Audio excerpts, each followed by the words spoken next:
Hola, ¿qué tal mis amigos? Bienvenidos sean una vez más a su canal favorito de música y ciencia. De Música y Ciencia es un canal dedicado a la formación a través de tutoriales de temas de actualidad.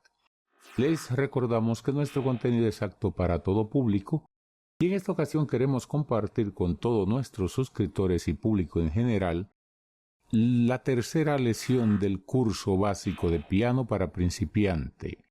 Estaremos compartiendo con ustedes el capítulo sobre la armonía de la música. Y en este tema vamos a estar tratando algunos elementos que tienen que ver con los sonidos, con el concepto de música, el pentagrama y sus elementos, como las figuras musicales, como los tiempos, los compases, entre otros. Esperamos que los disfruten.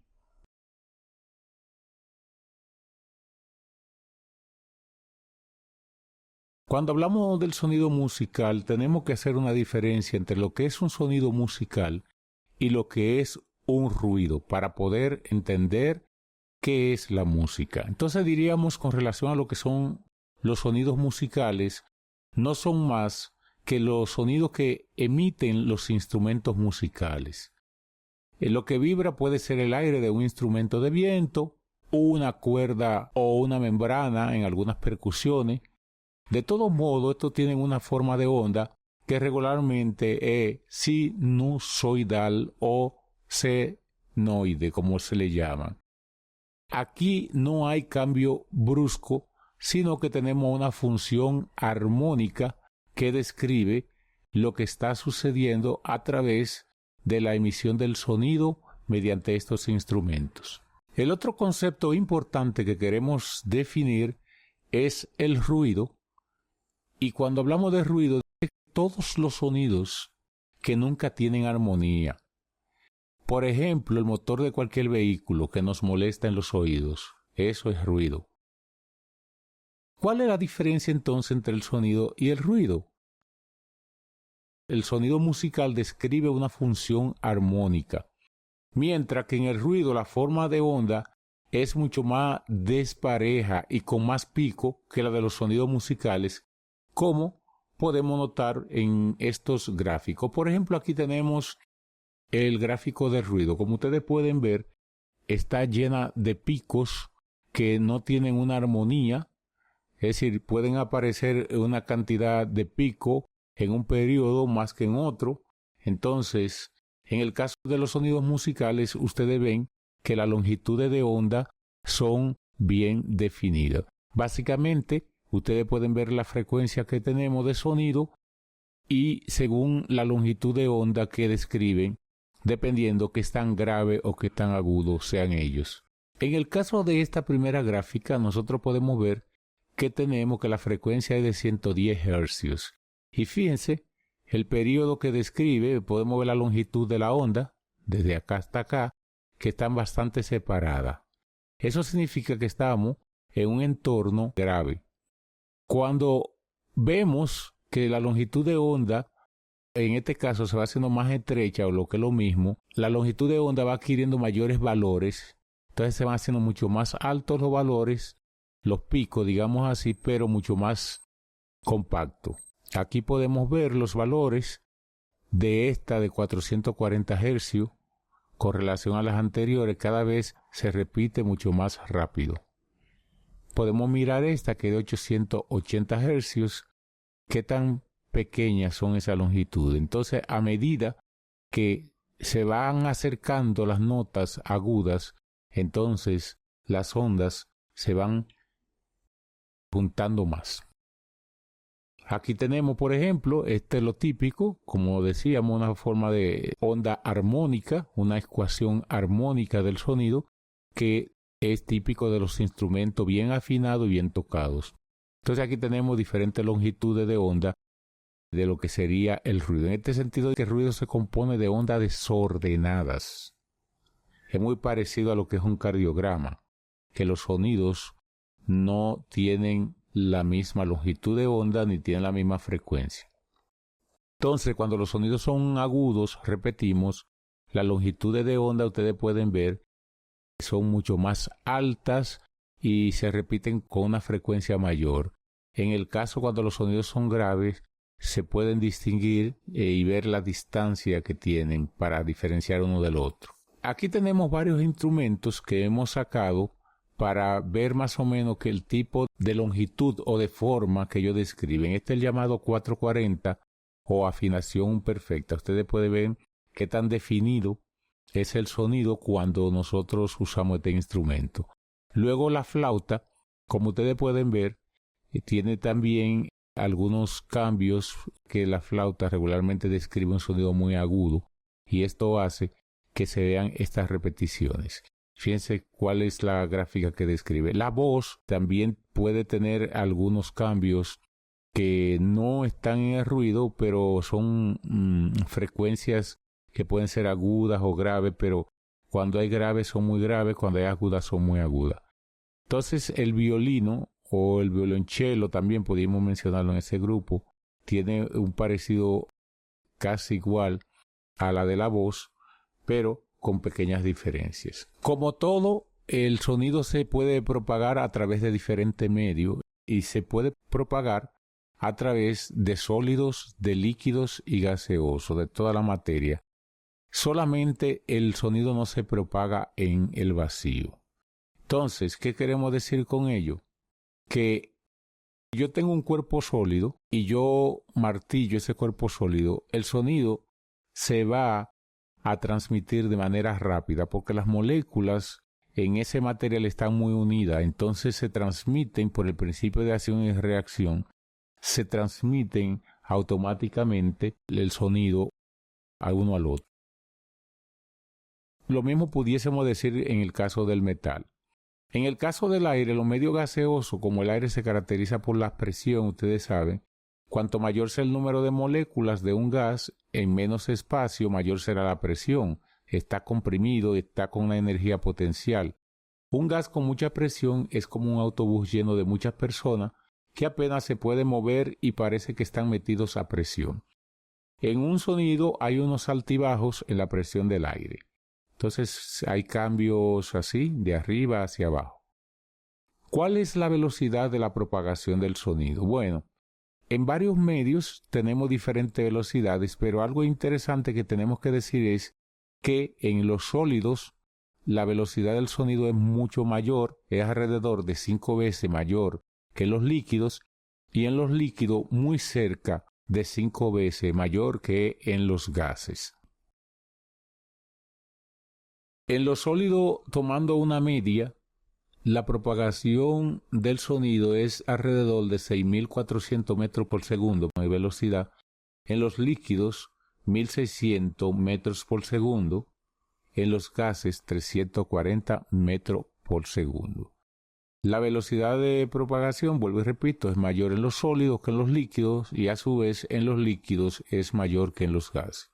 Y eso se debe obviamente por cómo están las moléculas. Por ejemplo, en el tema de los gases, las moléculas están sueltas, no tienen una cohesividad parecida a la que tienen los sólidos o los líquidos, que se encuentran mucho más en contacto. Luego, el próximo término que queremos describir son las propiedades del sonido. Es decir, esto es importante saberlo porque por eso se construyen los instrumentos y cada instrumento que se toca tiene su lenguaje y precisamente esto se debe al tipo de material que utilizamos, la forma en que lo construimos. Todo esto tiene que ver con los sonidos que podemos obtener en el día de hoy de tantos instrumentos lindos que tenemos.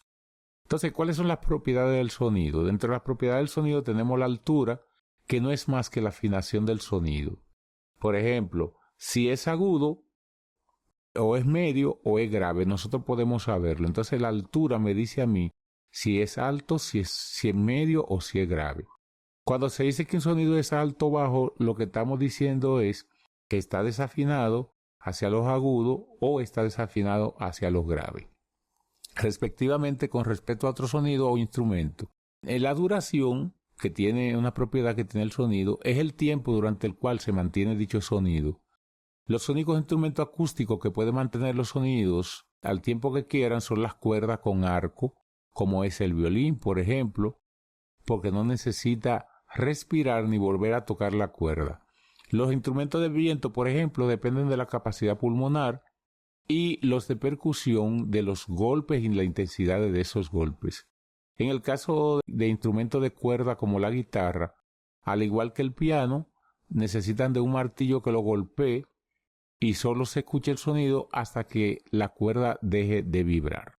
Otro elemento del sonido es la intensidad, que es prácticamente igual que hablar de cuál es el volumen que tenemos. Entonces el sonido en este sentido con la intensidad puede ser fuerte o puede ser débil. El otro que tenemos es el timbre como cualidad del sonido. El timbre tiene que ver como con el color que le damos al sonido. Gracias a ese color o gracias al timbre nosotros podemos diferenciar los instrumentos entre sí. Es decir, podemos decir cuando un instrumento es de cuerda, cuando un instrumento es de voce o cuando es un instrumento metálico, o cuando es más opaco, cuando suena más dulce, en fin. Eso tiene que ver con el color que le damos al sonido. Entonces ese es el timbre. Esta propiedad de los sonidos tiene estos elementos, vuelvo y repito, la duración, el espacio, la intensidad, el timbre y la altura. ¿Cuáles son las cualidades del sonido? Ya hemos hablado que son la altura, la duración, la intensidad y el timbre. Ahora, la altura, ¿qué nos da? Repasando. Los agudos y los graves, porque nos da los más altos y los más bajos. Entonces, cuando hablamos de altura, estamos diciendo o agudos o graves. Ese es el lenguaje que se utiliza en música. Con relación a lo que es el tiempo, la duración, los tiempos pueden ser o largos o cortos. Entonces, la duración puede ser cortos o largos o cortos. La intensidad tiene que ver qué tan suave o qué tan fuerte lo ejecutemos. El timbre tiene que ver con el tipo de voz y donde identificamos si es un instrumento o es una voz y qué tipo. ¿Cómo se define entonces, después de esos conceptos, la música? La música siempre se ha definido como el arte de combinar los sonidos con el tiempo, pero básicamente hay una definición muy moderna que dice que el objetivo es para transmitir o evocar sentimiento.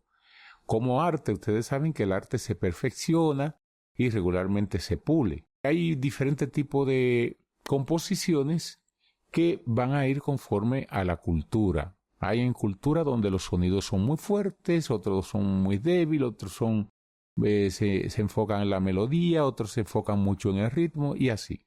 Entonces cada sistema de composición va a determinar cuál es el estilo de música que tiene cada uno. Entonces, cuando hablamos de lo que son los fundamentos o los elementos fundamentales de la música, decíamos que la melodía es uno de los elementos fundamentales de la música.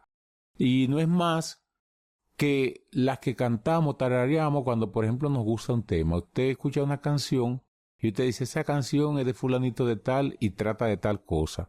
Porque prácticamente las letras de la canción son cantadas a través de las notas que se introducen en esas melodías. Entonces, la melodía es la forma de combinar los sonidos, pero sucesivamente. Es decir, de ahí que muchos instrumentos se le llamen melódicos. Por ejemplo, una flauta es melódica, un saxo es melódico, un clarinete o cualquier instrumento de viento, porque ellos no pueden hacer sonar más de una nota a la vez. Entonces, al hacer una sola nota se convierte en melódico. El segundo término que queremos definir es la armonía en la música. Usando melodía solamente los temas sonarían vacíos. Sería muy complejo. De hecho, hubo un tiempo donde se tocaba mucho la melodía y sobre la melodía el artista cantaba y no se podía apreciar la voz del artista como debería. Entonces, se entendió que se necesitaba una base musical mucho más sólida que estuviese acompañado de la melodía. Y ahí fue donde se crearon entonces por grandes músicos lo que le llamaban la armonía, y en esa armonía lo que se hizo fue, como su nombre lo indica, acompañar en este caso al cantante con diferentes instrumentos. Entonces se armonizaba, habían algunos instrumentos sobre todo estos que no podían producir más de una nota, como los de viento, que se encargaban de la parte de la melodía. Entonces la parte armónica, que era el acompañamiento, o lo que era lo mismo, la combinación de más de un sonido, 2, 3 sonidos a la vez simultáneo, 4, que es la armonía, entonces servía de base o de acompañamiento. Cada compositor usaba para crear su propio clima dependiendo cómo lo entendía. Y básicamente la música lo que ha hecho todo el tiempo es interpretar cuáles son los estados de melancolía, de tristeza, de tensión o de alegría, de calma, de relajación que tenemos los seres humanos. Entonces, a estos instrumentos que se acompañaban, donde estaban los armónicos y los melódicos, repetimos, los armónicos son aquellos donde se pueden ejecutar más de una nota.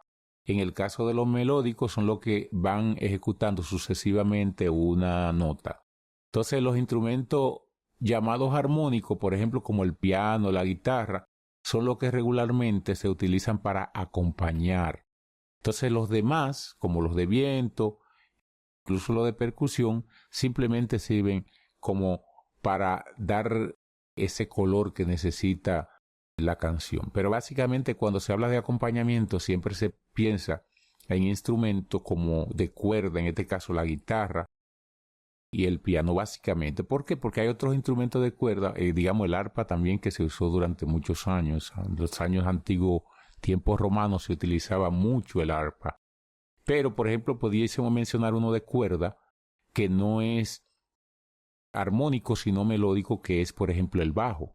El bajo, al igual que los demás que mencionamos que son de viento, básicamente te dan una melodía, pero también el bajo últimamente se ha utilizado no solamente para dar melodía, sino también para armonizar. Es decir, que también se ha utilizado como acompañamiento, sin sustituir los agudos como son, digamos, parte del piano y parte de la guitarra. Eso es la armonía. Son dos elementos muy fundamentales en la música, muy decisivos y que hay que manejar: la melodía y la armonía. Recuerden que la melodía tiene que ver con las sucesiones de notas y solamente se pueden hacer una nota a la vez. Cuando oímos la melodía de una canción, podemos saber qué canción es. Cuando escuchamos la armonía, hay varias notas musicales que se tocan y se utilizan varios instrumentos y básicamente le dan ese color característico a un acompañamiento. En el caso de la melodía, tenemos instrumentos de viento.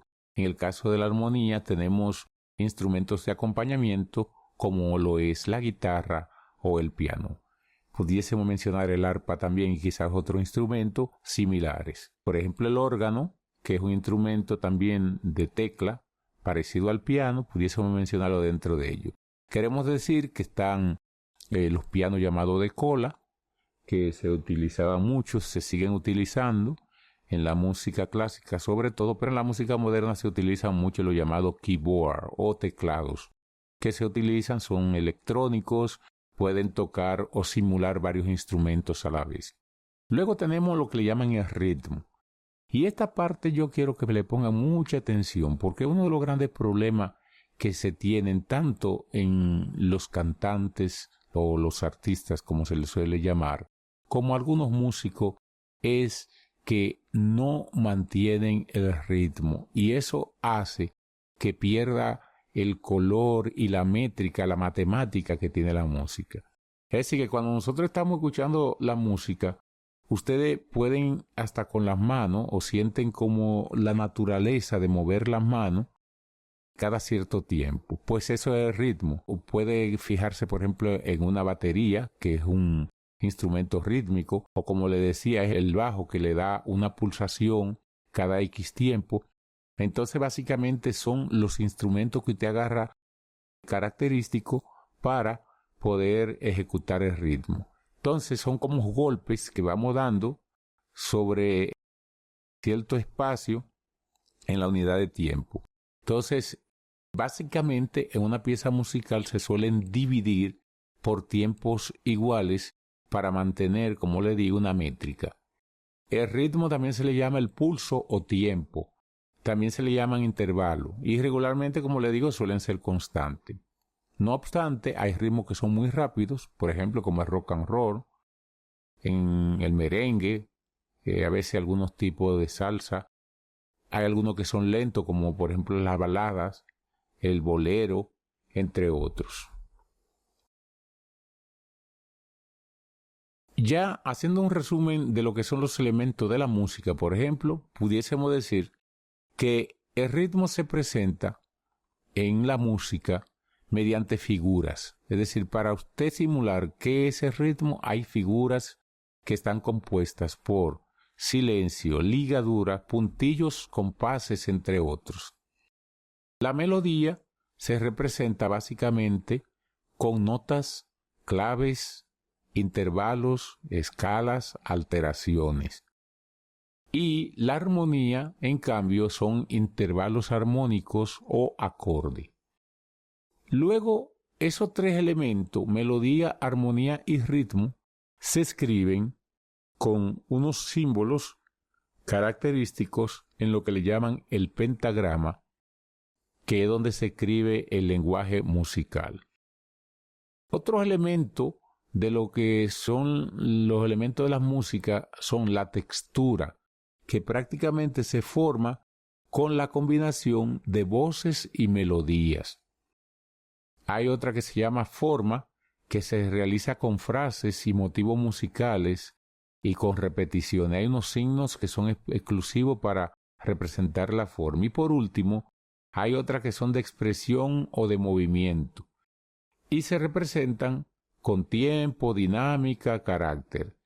Y todas esas expresiones de movimiento se utilizan símbolos en el idioma italiano. Hoy se escribe básicamente utilizando una serie de cifrados que es muy utilizado por los alemanes, los ingleses y los estadounidenses, que es lo que le llaman el cifrado americano, que eso vamos a verlo más adelante. Gracias, mis amigos, esto es todo. Les esperamos en el próximo video y no olvide darle like. Si aún no lo has realizado, por favor suscríbase a nuestro canal de música y ciencia. Bye.